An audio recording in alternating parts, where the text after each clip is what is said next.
Section 8 clients. Do you get like a list of people? My name is Aline, and I just recently. Okay.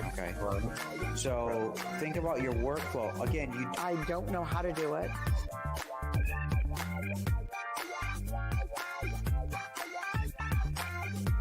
I know how to do it, and I'm trying to instruct other people to do better in their business, but I also have to do better in my business.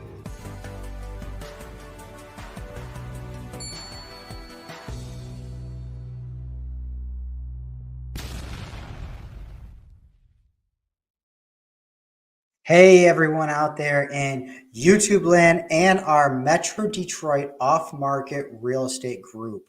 Hope you're all having a wonderful day. Man, it was a very nice day out today. And so I can't wait to bring on this this very special guest, John Cleare. And he is another wholesaler. I know I'm a wholesaler, but I love hearing from other wholesalers as well and what they're doing, because their business is maybe a lot different than my business.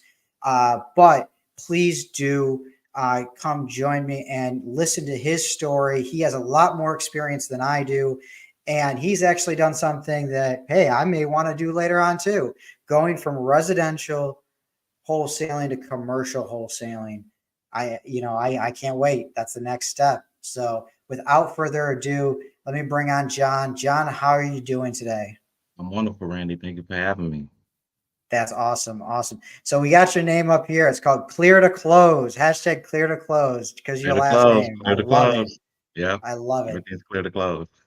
So tell me a little bit about how you got started in real estate. How did real estate even come on your mind? Like, did you come out the womb knowing about real estate?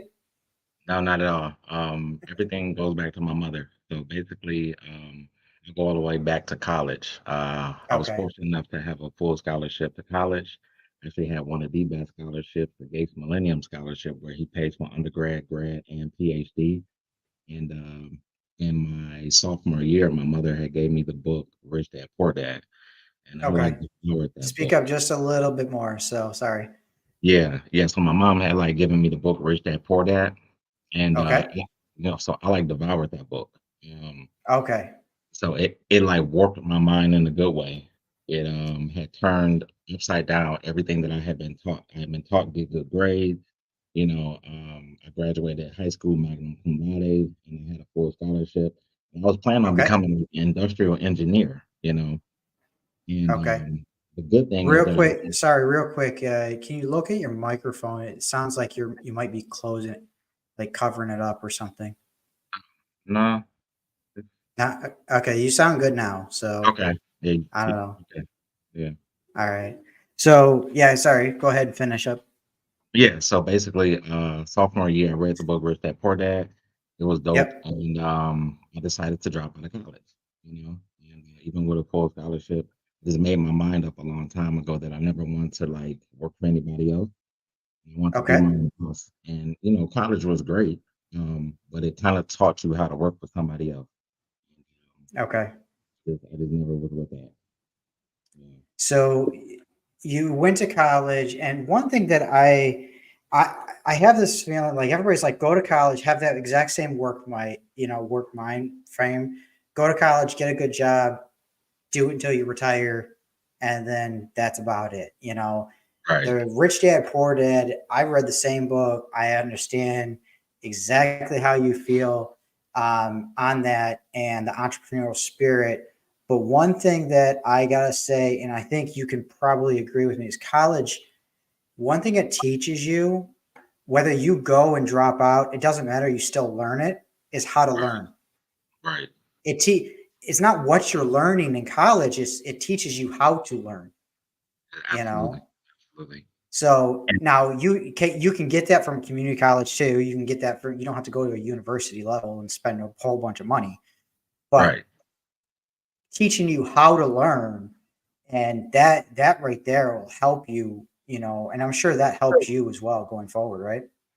It did, especially because of the subject matter that I was studying in industrial engineering, which is all about Yeah. business optimization.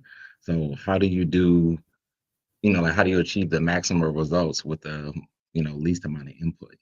So that's what I Right. kind of engineered into my wholesale business. Make it very easy. And Okay. even before the pandemic, I was doing virtual wholesaling even in my own state, Michigan, so I would rarely Yep. go see properties that I was wholesaling, even before the pandemic. I think a lot of people caught on to that during the pandemic because you really didn't have a choice. I was You doing didn't that have a choice. Yeah. I was doing that long Okay. before. So what year did you start wholesaling? So I started real estate in 2006. That's actually Okay. one of my first two properties. I was living in Atlanta at the time, so I quickly became a tire landlord. That's that's what Got it. got me into wholesaling. It was actually a Ohio wholesaler who was doing very well for herself, and she said, "Hey, you can make 10, 15K per deal without using your own cash and credit." And I'm like, "Okay, this has to be a better way." I looked into her stuff, read her free PDFs. I never bought anybody's course, you know, um, Mm-hmm. but I did learn on bigger packets. So I'm a big, bigger package advocate. So I've always devoured that information on the forum, and I just kind of learned the ropes from there. And so I bought my first two properties in 2006. Started wholesaling in 2006. Closed my first apartment deal the next year in 2007. And would have kept going with the commercial if 2008 didn't happen. So, Okay. but I kept wholesaling, single family residential. At the time, I was doing like the luxury stuff, like $1 million plus stuff. The juicy stuff with like six figure, like amounts of equity in it. We were doing it Okay. nationwide. So I've been doing nationwide pretty much since I first started wholesaling.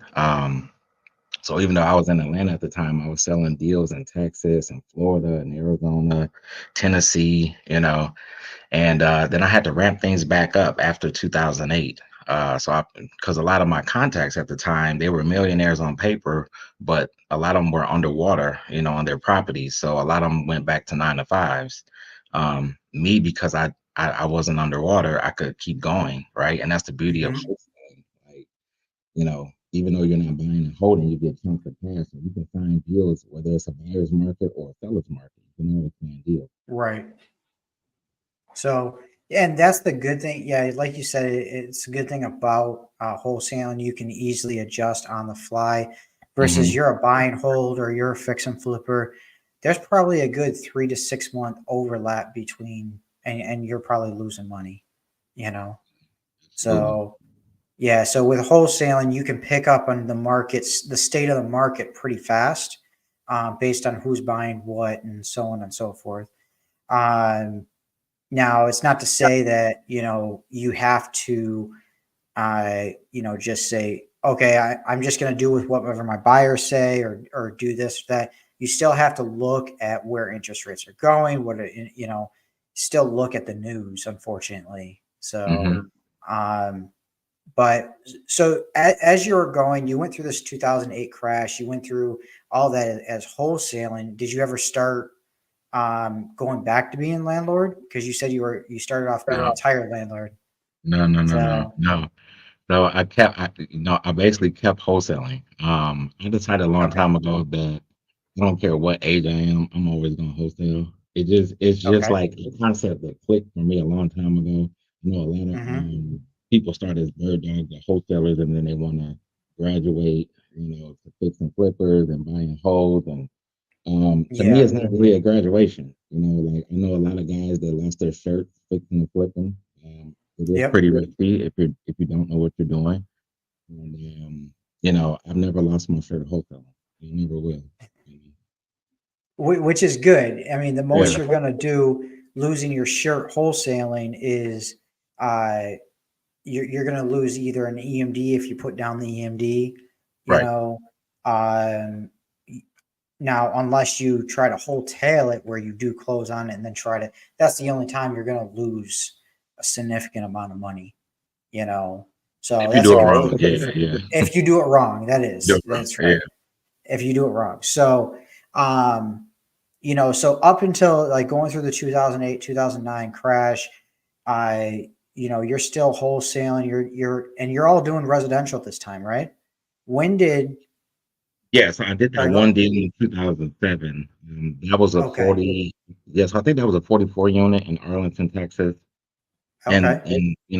like I spoke about a couple weeks ago, like that assignment fee was like a six-figure assignment fee. It was like Okay. multiple people in the deal, but we still made out good. I was 22 years old and was working on a deal in another state with a six-figure assignment fee. So I kind of got food to the larger chunks of cash early on. And Yep. so I got back into wholesaling apartment buildings in 2015. And Okay. started back in Michigan. So, they was doing the trades where all the international investors, all they wanted was Detroit, all the hype. So I started wholesaling apartment buildings 2015, 2016. Started in Detroit. Then I went out to the suburbs, Yeah. wholesaling Fraser, Michigan, and these other cities around Michigan. And I was like, okay, it's time to ramp things up and let's go nationwide again. And my business Okay. partners at the time, they're like, what? Like, it's hard enough with these. Like, I said, no, man, it's time to ramp things up. So I'm the business partner that's always forward thinking. I'm always pushing forward. I never like to Yep. get stagnant. Like I never like to get in comfort zone. So if Okay. everybody else is comfortable doing direct mail and doing signs and all, like I'm gonna do something else and just go to a different stratosphere. Because like when I was talking about it at the time, I saw an opportunity. Mm-hmm. There were very prominent brokers here in Michigan Yep. that were closing a lot of commercial deals on the open market. But there was not one prominent wholesaler at the time that was Mm-hmm. closing off market apartment buildings in Michigan. And Right. I became that person because I saw the opportunity and I said, I'm gonna make this my baby. And I just tripled down on it. And everyone knows me as the apartment guy. And then I pivoted last year into hotels and motels and now we're working on the land deal, so it's like Wow. yeah. So that's awesome that you went to commercial in 2015, or at Hmm. least went back to it. You did one deal in '07, Hmm. and I'm sure that was like nice and juicy to have that, So like, it honestly, like my biggest assignment fee was in Detroit, and it was a $21,000 assignment fee. I was happy to ever And that's make like, that. and that's the Yeah, thing, right? So let's talk about that for a minute. Everything yeah, is market specific and market relative. So here yeah. in Michigan, a lot of buyers, and you spoke about this at the group, right? When I mentioned it, Oh like yeah, if you make 10 grand on the deal, you almost have to double close here in Michigan because these buyers are so cheap. They just want you to make one, two, $3,000. I'm like, that's EMD money. That's not real money. yeah, So yeah. like in other states, for example, Texas, I close a lot of single families in Texas. The average assignment fee for a single family house is 25 to 35K in Texas. And that's a Yeah. single. That's a single. Whereas that will be like a triple or a home run here in Michigan. Oh yeah. So it's just all market specific. And I think that like first of all, congratulations on that. That is a juicy assignment fee, especially Thank for Michigan. you. Yeah, and it was within my first year too. So it Yeah, was, it was awesome. yeah. I had a partner at the time, so I split it with him, but it was, I don't have a partner now, so I just do JV deals one by one. So Exactly, that's, exactly. That's how I do I've it. learned, I learned. from my mistakes Yeah. that, you Actually, know it's what? funny. It's funny because you Yeah. had one of my previous partners on your podcast. I won't mention the name, but at this point, yeah, like I like to diversify. So I have like multiple partners with multiple LLCs. I don't just Yep. put them in one basket because you got to realize partners. Some may be good at negotiation, some may be good at marketing. it's very rare that your partner is good at everything. So why limit yourself? So, Exactly. different people for different things. Yeah, most definitely. And that's the thing. Like, I should have what they call it dated before I got married. And within the business world, that is okay. Right. So I went straight into a partnership. I should have just done JV deals with them. Mm-hmm. In the beginning, it was good. It just once we got our systems in place, I was doing all the work. So Right. I was like, all right, well, I don't want to go into that whole backstory, but Yeah. the key thing is that JV deals, like I JV with anybody. Mhm. Okay, anybody that comes around, if I got a buyer, more than likely, and you got a seller, like let's JV, let's hook it up. I'm here to make sure we all do deals together. That's kind of my slogan. Absolutely. And You that's another know. thing I want to speak about. Like, a lot of wholesalers are kind of greedy in this game. And I've Yep. always been pro JV, always. It just makes more sense, from like a Hmm. workmanship standpoint. And I like dealing with the buyers. I really don't like dealing with the sellers. I will if I have to, but Yep.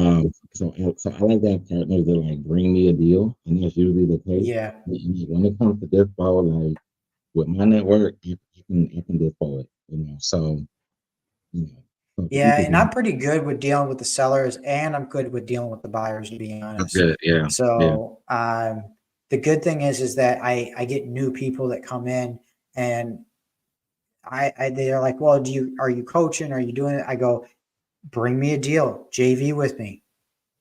There you go. I'll show you the way absolutely, from A to Z. You know, absolutely. That's even the if best you way that need you're me to gonna learn. lock it up for you, Mhm. you bring Yep, me the lead, we'll still JV it. You know. absolutely. And because people ask me all the time, do I have courses and all that? First of all, I'm like, my goal was to never become a guru in real estate, and that will Yep. never ever be my goal. So I don't have some expensive course to teach you. The best way that you're gonna learn is just JV with somebody and just learn as you earn. That's the best experience in my opinion. Yeah, most definitely. So tell me, what's the difference between a residential wholesale deal versus commercial? And there's two types of commercial deals. Okay, so we'll talk about one right now, and then we'll go to the other as well. Yeah. So commercial is also considered multifamily, 5 units and up. Okay, Mhm. that's considered commercial. Then the other type of commercial is, buildings like office buildings, hotels. You got, business buildings, whatever the case may be. The Mhm. buildings where you have subways and restaurants and CVS, like all of Mhm. those, those are leases. Those are not bought by those companies. Right, You know, definitely. Yeah. yeah. So, uh, what do you let's start off with the multifamily commercial. So how did you Mhm. go from like what's the difference between single family and then the multifamily commercial? What I realized is that the only difference is it's just bigger numbers, more doors, right? Like I'm just gonna Yep. keep it very simple. And I realized like the amount of energy I'm spending locking up this 100-unit apartment building, like once you Hmm. have it locked up, it's pretty much the same amount of energy as a single family. It's just more doors and bigger numbers. And what motivated me is back in 2016, I was in the hospital for 6 days because back then I was doing 100 plus single family wholesale deals a year. And I was pretty Hmm. much doing it all on my own, JV here, JV there. But for the most part, I was doing everything, negotiating with the Okay. seller, doing the paperwork, negotiating with the buyer, dealing with the title company, marketing the property, everything. And it got burnt out. So I said it has to be Right. easier for me. So now my goal is just to close 5 to 10, commercial deals a year that is pretty much like equivalent to the 100 plus single families that I was closing. But we still do single family. I'm still a licensed broker in Michigan. So I do Hmm. have like agents up under me. So we still deal with retail, residential, and commercial, and we deal with retail, you know, um, yeah, I said that wrong. Retail residential, wholesale residential, and then retail commercial, and then wholesale commercial. So pretty much the whole gamut. We do it all. But my my main Yeah. focus is off market commercial. So the only difference is, yeah, like you just have more lease agreements, rent rolls, profit and loss statements, right? When it comes to apartment buildings, we've been fortunate that a lot of our buyers haven't asked for like environmental, surveys and all that. Um, Hmm. but there really isn't much difference, right? It's the same negotiation. I mean, one of the key differences is that the seller, right? You're dealing with a more sophisticated seller. You're not Yep. just dealing with average mom and pop. You're actually dealing with like a business person that's pretty savvy for them to get to that point to be able to own something like that. So, my rule of thumb has always been just be transparent. Just tell them, and we'll tell the seller straight up, we're not the buyer, right? We're going to Yeah. wholesale, and we're going to get paid from the buyer. I think that transparency is what allows us to seal the deal because the wholesalers are just pretending to be buyers. I mean, when you get to that level, I mean, first of all, the seller is going to do his due diligence. Hmm. Mm. They're not gonna let somebody lock up their 100 unit, 20 unit, 500 unit, whatever apartment building without them doing some due diligence on it. So it does help for you to have a track record, and in my case, like I had a pretty decent social media, following and whatnot. So all I have to say is just, hey, Google my name, and the proof is in the pudding. With all the podcasts that I've done just like this, that's actually how I get a lot of my deals. Actually, the event that we did a couple weeks ago, I actually ended up getting a deal from somebody that was in the audience that day. So that's how I get a lot of my deals from referrals. Really. Yeah. So that's awesome that most of your deals come from referrals.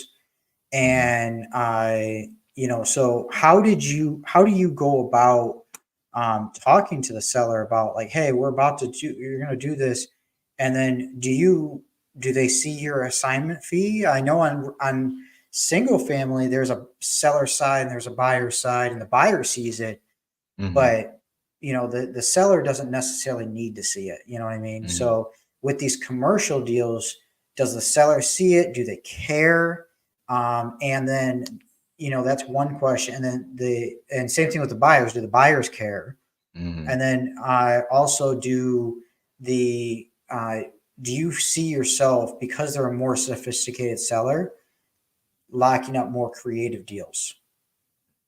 Yeah, so that's what, Gabriella was trying to get me into. She's like, no, you gotta, do more creative stuff. In the past, I haven't done the creative stuff. It's either wholesale or retail, right? And that's the Got good it. thing about being licensed. And really like what's dope about commercial is that you don't need to be licensed in every state, right? Like with retail, like the rules are much stricter for retail because it's like the general public that you're mostly dealing with. With commercial, Yep. if you're dealing that, in the commercial space, it's kind of like, caveat emptor, buyer beware, seller beware, because, you know, there aren't there many safeguards as it is with residential. So you don't need to be licensed. And like that's another benefit to commercial, right? You don't need to be licensed in any particular state to wholesale an apartment building in another state, right? But Hmm. with residential, the laws are kind of changing where certain states you got to be licensed now, so in order to wholesale. I mean, even in Michigan, technically, if you do 5 or more deals a year, you're supposed to be licensed, right? Um, so the laws are changing, but that's the beautiful thing about commercial. It's more money, it's less regulation. Okay. So yeah, I'd definitely be interested to see what comes about that. And some of the states that have regulated wholesaling, does Mhm. it only apply to residential, or does it apply to Pretty multifamily too, much, pretty commercial? much. No, it pretty much only applies to residential, because they're focused on, I guess, looking out for the public interest, the general public, and 9 times out of 10, that's gonna be like the average homeowner. Yeah. Um, So real quick, Ali from our Facebook group. So your voice is not very clear. I think it keeps going in and out. So I played with a little bit of the noise cancellation or the echo cancellation, stuff like that. Tried to uh, bring up your volume, but it does go in and back. So just if you can speak up a little bit or speak a little bit closer to the computer, that'd be great. So all right. You say something? Yeah, I was just messing with the settings. Okay. Got it. All right. I hear you clear right now, so Yeah. that's good. All Okay. right, but it does go in and out. So, um, Okay. so what we're gonna do is, what I want to do is, now that we talked about the multifamily portion, what's the difference between? Because I know there's a huge difference between the residential, the multifamily commercial, and then the, what they call it, Triple net triple lease. net Yeah. triple net lease and Mhm. things like that. So tell me how, like, we had one guy on here who did a lot of commercial lending. Mhm. And so we Malcolm. learned a little bit. Malcolm, yep, Mhm. Malcolm Turner. Um, and I do want to get him back on here to help promote his book as well. So he just Mhm. created a new book. So it's awesome guy. Yeah. So, but how are you underwriting those deals and how are you getting them as well? Mhm. Because I mean, you claim that you're getting them through the network, through just networking with people, get to know them, things like that. How are Mhm. you getting those triple net leases as well? Yeah, so actually to go back to your previous question, regarding the wholesale fee, yeah, so we pretty much double close, most of the Okay, deals. So we do have like one transactional funder who will fund up to like $6 million. So that pretty much covers a lot of the apartment deals. If you go higher, I do have sources that can do that. I used to double close with my own cash. Then I had an issue with one of the local title companies here in Michigan.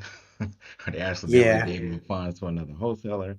So I stopped doing that, using my own funds. And, the transactional funders, typically charge 1 to 2%. So it's not that bad. So we factor that into our, like our spread and kind of calculate that beforehand so that we know. Regarding the triple okay. So net leases, you factor that into your spread and right. to okay, And then regarding the triple net leases, I mean, we really haven't gotten to the office space. Really, office space is not a major focus of us, like of ours right now, or a lot of investors that come hmm, from like the single family space. okay, Most of my clients, besides referrals, were previously single family, investors that own 20 plus, 30 plus single families. They sold them all, and then they got into apartment buildings. And I kind of got it. just shifted with them. I was talking to a guy today. I remember back in 2015, 2016, he told me, he was like, John, eventually I'm going to own over 3,000 doors. And now he owns over 6,000 doors, you know. Wow. And it's crazy because they were one of the top buyers in Michigan at the time for single family. It only had three top buyers that I used to wholesale single Yeah. family to. And they were one of them, and they owned over 100 single families here in Michigan, and they pivoted. And when they did, I'm like, okay, now, so when I see heavy hitters change their pace, pay attention. And I'm like, okay, Yeah. I'm gonna change with you. I'm gonna adapt, like always be adaptable to change. And yeah, so that's just one example of, an investor who pivoted from the single family space to the multifamily space. And they're buying nationwide as well. Okay. Okay. Well, and that's the thing, like multifamily is very hard to get right now, hard to find, hard to, Hmm. and then if you do find them, they want these exorbitant amount of numbers that just don't work, you Right. know? So I always try to like, I don't know what to like I can talk to a seller all day long, but me talking to a broker who Hmm. says, "Oh yeah, but you can raise the rents and you can do this and you can do," so you're selling me on the fact that I can do that. You want me to pay that price now? Right. Well, Yeah. yeah. I said no. It just doesn't work that way. No, no. So, and they're like, "Well, it's a six cap." I go, and if I get a loan on this, then it's going to eat my loan. I'm going to be negative. Right. Right. The interest payment is gonna be more than the cap. So yeah. Yep. Yeah. So, well, then it's just for somebody to park their money. That is not a good argument. And if you're a broker out there, whether you're commercial, whether you're, residential, I'm going to tell you this: if you use the argument, I'm looking for somebody to just park their money, that is not a good argument. Means you don't have a good deal. Right. Yeah. Actually, the guy that I was talking to earlier, the one that owns over 6,000 doors, he said that he hasn't come across a good deal in over a year in commercial. You know. I believe it. I truly do believe it. Yeah. So, like I'm coming across some of these deals, but they're just overpriced. For instance, I saw one on Facebook the other day. It was a 10 unit apartment building in Detroit. They wanted 400 grand. Yeah, I know but which it one you're talking needed about. and it needed every single thing done to it. The only thing it had going for it was brick. Yeah. And actually the first apartment deal that I closed in Michigan was a 10 unit in Detroit. And we had under contract for 100,000. We ended up wholesaling for 140,000. And this was back in 2015, 2016. And so a 40K spread, and it was just quick. Yeah. And like just all the interest that I got from it, I'm like, oh, we got something here. Like Yeah. this was the easiest 40 grand that we ever made. And I'm like, okay. And now it's time to scale up. Yeah, and multifamily buyers, I mean, they're out there. They're easy to find. The buyers are, but the thing is that they're going to run their numbers, and if it's not a good deal, then they're just not going to buy. Absolutely. So the buying pool is smaller than residential. The sophistication is a little bit higher for for the most part, and it's bigger numbers. So you really got to know your stuff. I would advise definitely starting in residential to get your feet wet.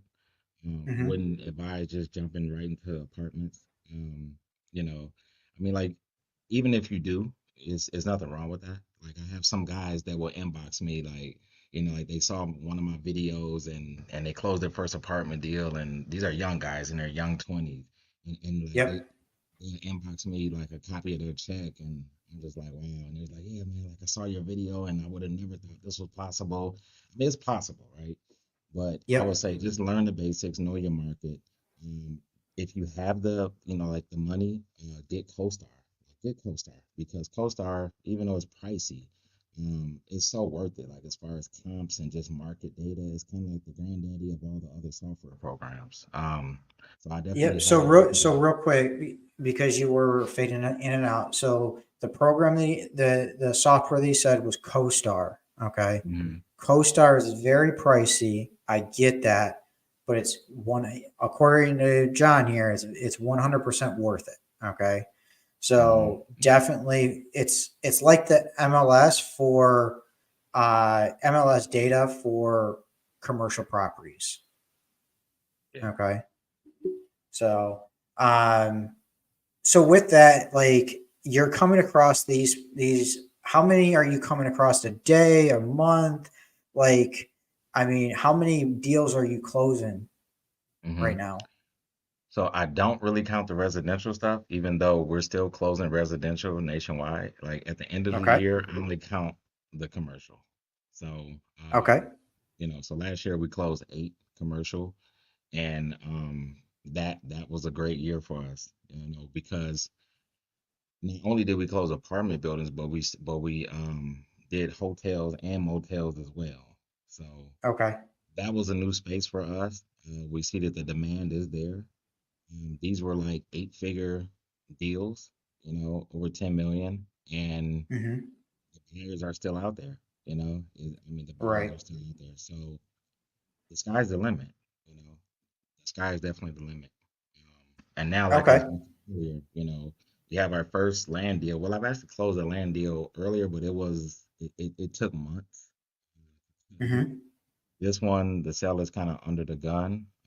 So we're going to try to help her out and sell it quick in like a couple weeks. Okay, so your first land deal, and where's the land deal at? Is it here in Michigan? No, so my first land deal was in Arizona. This land deal is in Tennessee. So, Got it. Okay. So yeah, I find it funny that people some virtual wholesalers, and nothing against virtual wholesaling, but virtual wholesalers who don't know the Detroit market and who do land flipping and wholesaling land. And I saw this on Facebook the other day where it was a Detroit lot. Okay. It was in between two duplexes. And so it was, I mean, okay location. It was already zoned for duplex.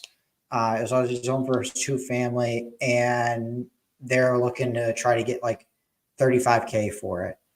And I'm like, nobody's really like, unless you're on the coast, like on the water, you're not really building in Detroit, like brand new builds. I mean,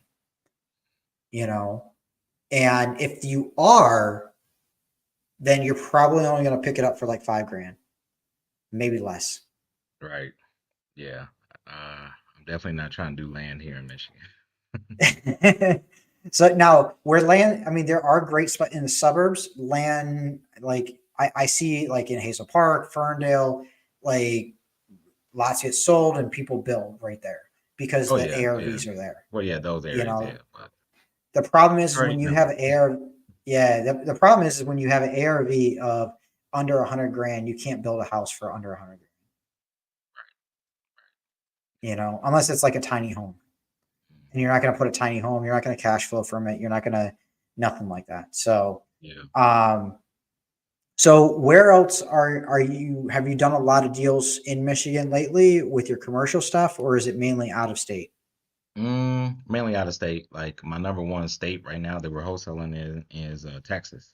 So Texas is man, Texas is hot. I hear everybody going there. Yeah, Texas is definitely hot.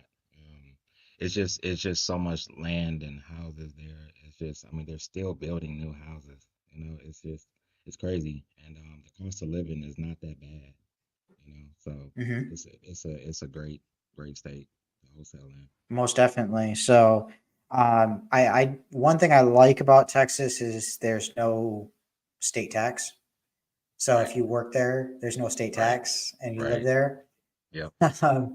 The downfall with that is because of that, the property taxes are up.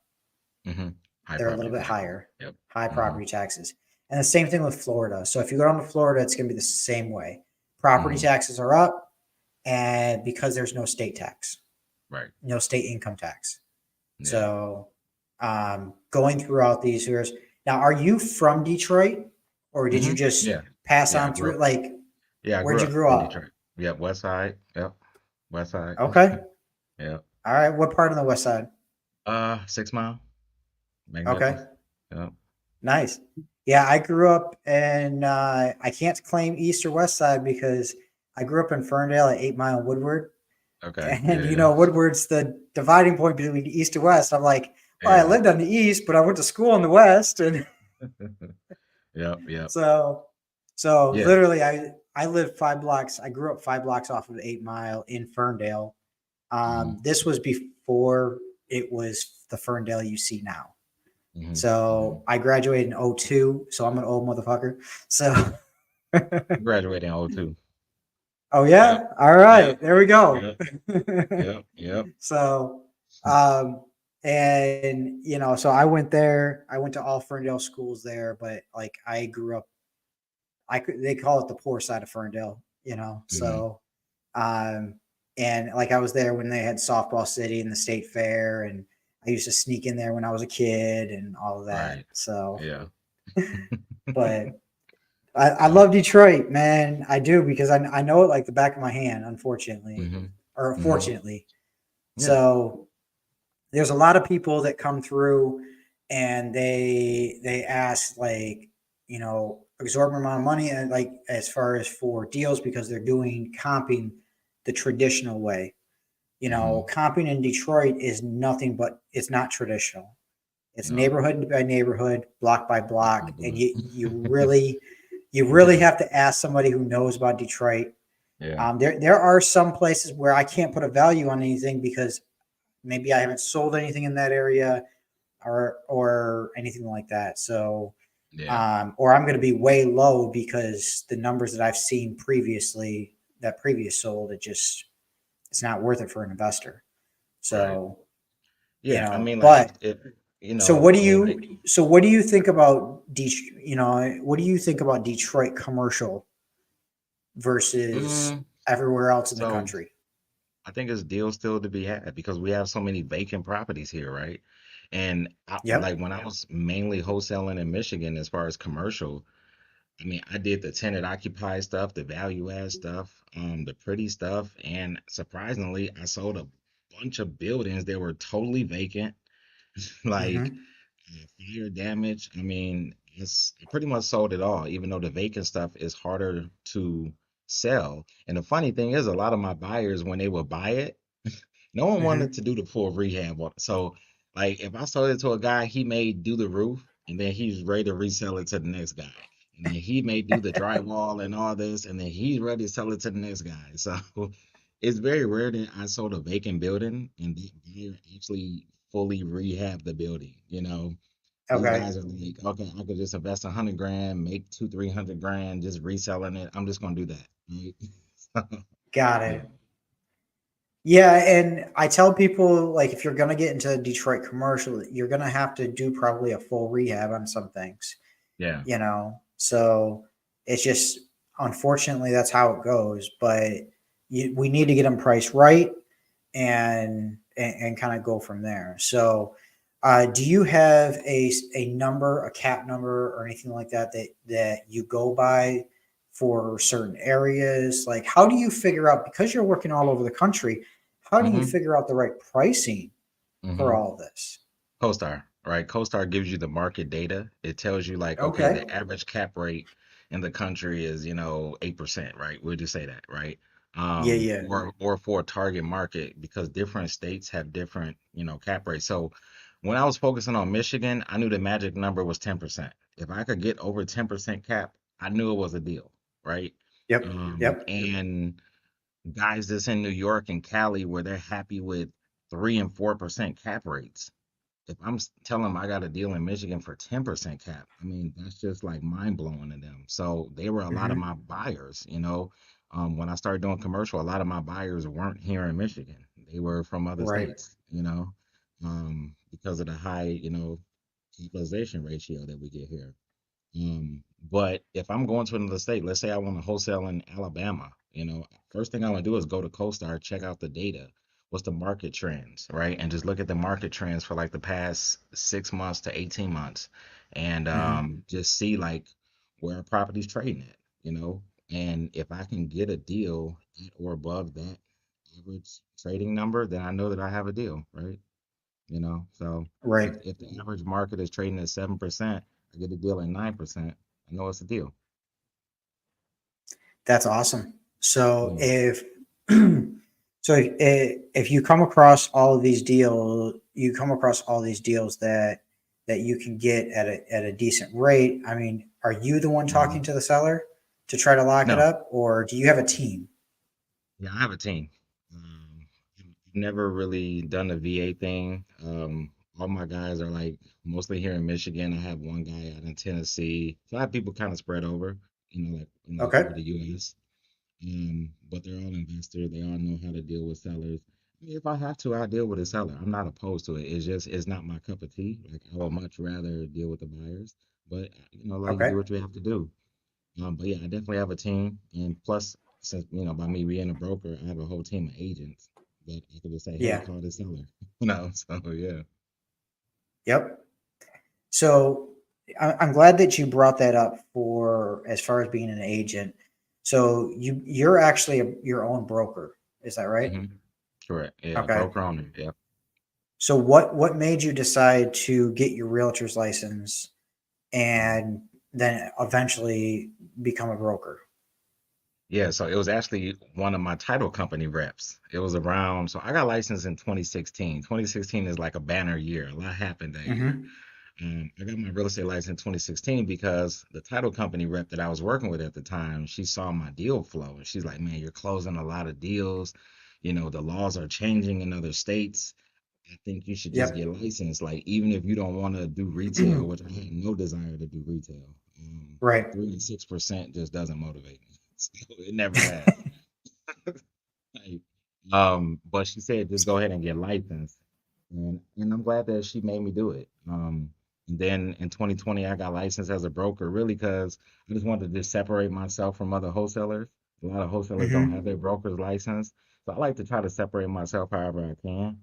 And Yep.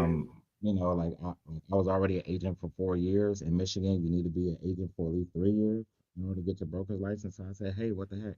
And the test really wasn't that much more difficult than the agent's license.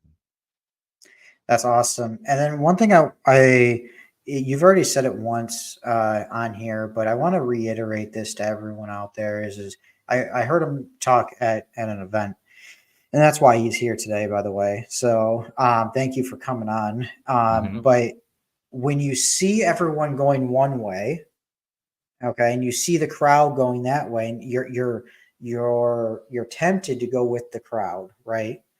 You know, well, from what you said, your own words, you look at that and you're like, okay, I want to go over here because no one's going over there. Hmm. And I want to make money over here. There Hmm. are multiple different ways to make money in real estate. It's not Hmm. just following the crowd. So the fact that you go off on a tangent, like do the opposite of what everyone else is doing, Hmm. that right there makes you unique, Absolutely. Absolutely. you know? And word, like in our industry, word gets around quick. Word of mouth is Yes. everything. Like if somebody's out here doing bad business, word's gonna get around about them. So when I started doing it, like people in our market, Michigan, were like, he's crazy. Like what? Like, what? Like I was talking such crazy numbers at the time. It is like, Yeah. no, that's just not even possible. Like I was talking about 6-figure assignment fees and 7-figure assignment fees. People just looking at me like, really? Because they're thinking about like their market. You got to think bigger than your market, right? Yep. It's a whole world out here. And I spoke it into existence. I talked about it before it actually happened. Now it's actually happened. And I like doing that. I like manifesting, my destiny. So it may not happen when I want it, but I know it's gonna happen. Most definitely. If you're gonna shoot for the stars, then and and say you only hit the moon, Mm-hmm. hey, that's okay. You shot That's for the okay. stars. You know. Absolutely. So Absolutely. the biggest thing is that you don't want to put a limit on yourself. When there are some times where I see it myself, I put a limit. I try to make 5 grand per deal. Mm-hmm. Okay, Mm-hmm. that's after I'm JV. So I shoot for Mm-hmm. 10, Mm-hmm. knowing that if I do end up JVing with somebody, I'm going to split it. I at least get 5. Mm-hmm. Okay. Yep. But see, that's because I do a lot of Detroit deals, and a lot of Mm-hmm. Detroit deals are smaller deals. You Mm-hmm. know, the price point are 30 grand, 35 grand, 40 grand, whatever the case may be. Mm-hmm. Well, you can't you really don't want to limit yourself there either, because my $21,000 wholesale deal was a 30 grand deal what I sold it for. Mm-hmm. I got under contract for 9 grand, so there are different ways to go out there. It wasn't me trying to, my thing was, it wasn't me trying to negotiate the heck out of the seller or earn them. I legitimately thought I was going to get beat up by sellers because of what I thought maybe was going to be a foundation issue. So I beat them to the punch. Mm-hmm. No, the fact is that the reason why I had that $21,000 wholesale deal is because they did not beat me up on that. And they're like, oh, yeah, it's nothing. Okay, great. Hey, perfect. Right. All right. That money goes in my pocket. But that's good that you So, are critical when it comes to analyzing deals, and those are the wholesalers that stand out, instead of the ones making little repair estimates and overinflating the ARV. Like I was always very yeah. conservative when it comes to the ARV. I'm using like the low to mid comps, not the high comps, and I may overestimate the repairs, and that's good. So that's an additional benefit for me and my buyers, right? Like Most that's definitely. so yeah. So one thing I want to ask is we're coming up to the end here. How can our audience here help you moving forward, into your future? And what is the future for you as well? Yeah, the future for me, I do want to step up my residential game. So I want to get the residential wholesale assignment fees to 6 figures per month. That's my Mm-hmm. goal this year. Um, and the commercial will stay the same, 5 to 10 commercial deals a year. So they can So help you're me. saying doing multiple residential to add up to Mhm. 6 figures, not No, six no, figures on one deal. right, right. Not 6 figures on one deal with the residential, getting the residential wholesale business to 6 figures per month, right? Okay. Um, to match what we're making on the commercial. Got it. Okay. And how can we help you get to that point? Bring me off market deals. I already have the All disposition, right. just bring me off market deals. And I will say that I'm very picky and selective. Okay. About 100 deals cross my desk every day. I may touch one. So I'm very picky. I'm going to do my own due diligence. I don't want stuff Mm-hmm. that's on Facebook Marketplace. I don't want stuff that's in any Facebook group, on Craigslist. It has to be completely off market, not on LootNet, not on nowhere. And I'm going to check. Right. I'm going to check. Right. So, yeah, it has to be completely That's off market. awesome. Yeah. When I JV with somebody, I don't like them to advertise at first. Right. So I want to be involved in the beginning. If they've already advertised, I don't really want to be involved. Like I'll give you advice towards it. Say, hey, you're a little bit too high. You're this. You're that. Mm-hmm. But sorry, it's just probably not going to happen. Mm-hmm. Um, so I want to be like the first one you go to, the go-to person. You Mm-hmm. know, Right. um, with that, I'm going to tell you the truth and what I think. Mm-hmm. You know, I'm not going to sugarcoat it. And if you think I am, or you say I I don't know who's going to pay that, or I've had people say that to me. 9 out of 10 deals that I look at are not deals, Right. and And I I think that look we at a use that lot of word deals. deals loosely. Like we call Yeah, every residential I mean, every property a deal is not. It's just the reality of it. Every property is not a deal, right? every property's not a deal. Negotiate. And one thing I'm seeing is through some of these buyers now, like even with the state of our market right now, is buyers are, if there's a tenant in place for a single family residence, so I want it vacant. I don't want to deal anything with tenants. I'm going Mm-hmm. to lose money.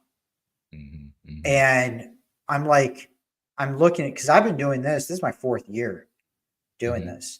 Yeah. I've seen everything in between, and I'm like, yeah, you're supposed to knock a little bit off to accommodate for that, and Mm-hmm. I do, and I go, I priced it accordingly. Well, Yeah. no, I just don't want to touch it. I'm like, I get that, but I don't understand how you're an investor. You call yourself an investor if you're not willing to take some risk. Right. At least tell me the price where it works for you to take that risk. And that's all I ask. Yeah. Yeah. I was And if focused I on the can meet cash on that cash price or not. return. Yeah, I was What's focused on the that? cash on cash return.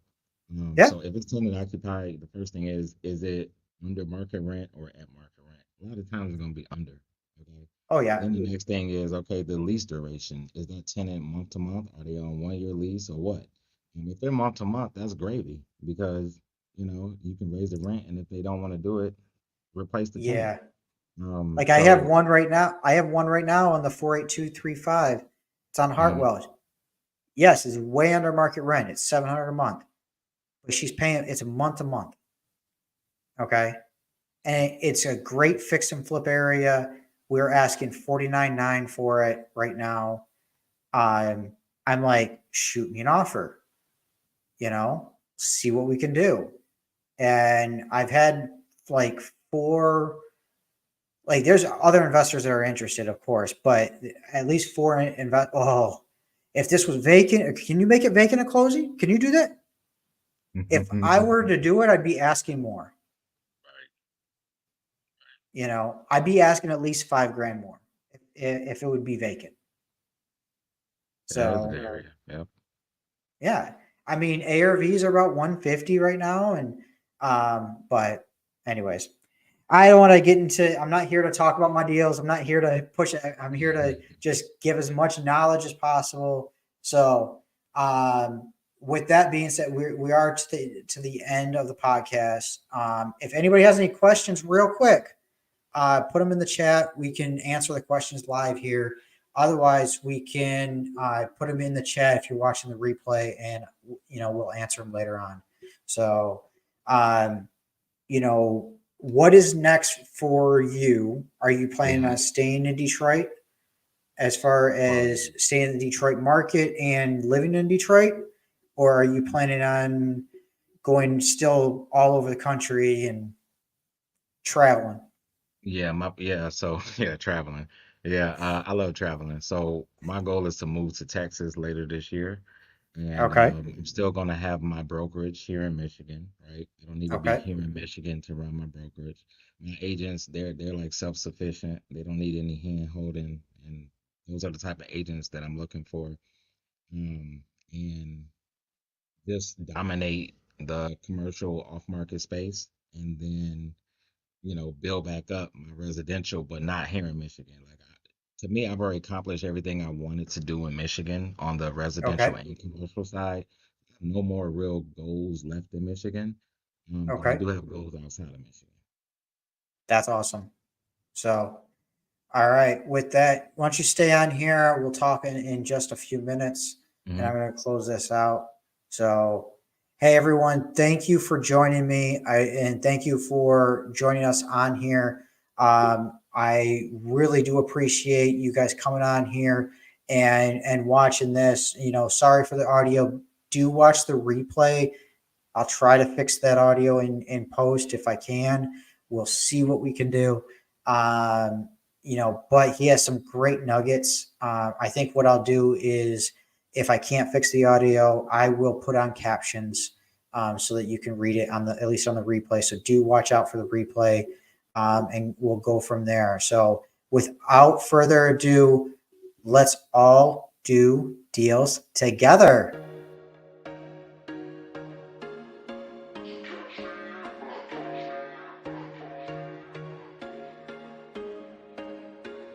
There was once a day that I would pray for you. I'd go and misbehave just so you'd notice too. Sneaking looks up and down from across the room. And damn, what a hell